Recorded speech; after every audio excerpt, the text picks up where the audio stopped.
여러분 안녕하세요. 서울경제신문 뉴욕 특파원 김영필입니다. 지난주 우크라이나에서 큰 비극이 터지고 말았습니다. 전쟁이라는 자체가 엄청난 비극인데요. 무고한 시민들이 죽거나 다치게 되지요. 군인들 역시 그렇습니다. 개인적 소명을 떠나서 개인 한 사람 한 사람의 목숨이 소중한 것인데요. 남은 가족들 또한 그럴 것입니다. 앞으로 중요한 것은 러시아와 블라디미르 푸틴 대통령의 생각일 텐데요. 최근 접한 전문가의 발언 중에서 가장 제 눈을 잡아 끈 것은 매크로 어드바이저리 파트너스 CEO의 얘기인데요.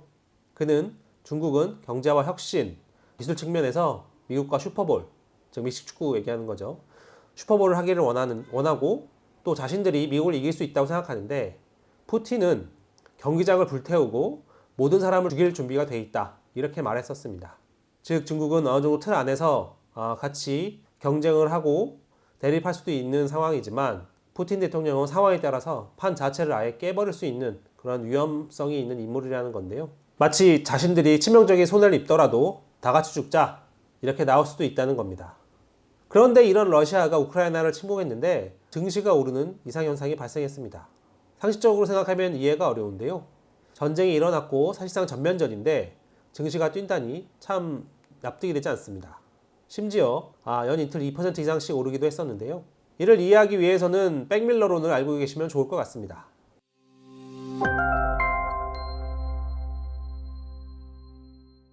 백밀러는 이미 지났거나 뒤에 있는 물체를 보여주죠.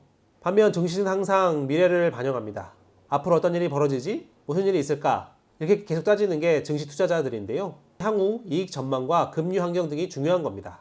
이를 미리 앞서서 반영하는 게 증시인데요. 다시 우크라이나 전쟁으로 돌아가면 전쟁이 발발하기 전까지는 터질까 말까를 두고 시장이 고민하게 됩니다. 그래서 어느 정도 가격을 반영하는 것이 좋을지 생각이 많아지게 되는데 일단 실제로 전쟁이 터지게 되면 불확실성이 확 줄어든다는 측면이 있습니다.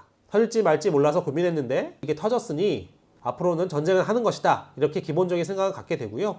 그럼 이제 이보다 나쁜 것이 더 무엇이 있을까? 이런 고민만 하게 된다는 겁니다. 양측의 사상자가 더 나올 수 있지만 일단 전쟁이 터진 후에는 러시아가 아무래도 우크라이나보다 우세에 있을 것이고 푸틴 대통령은 자신의 뜻을 이루기 위해 계속 앞으로 나아갈 것이다 이런 생각이 가능한데요. 어쨌든 전쟁의 발발 여부에 대한 불확실성은 줄어들게 된 것입니다.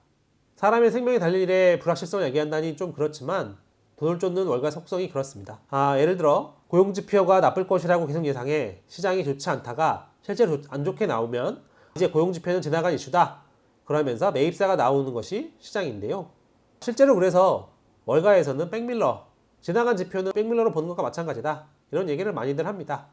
그래서 이런 시장의 속성을 알고 있으면 이렇게 큰 일이 생겼을 때 시장이 어떻게 나올지 예측하는데 도움이 될 수 있겠습니다.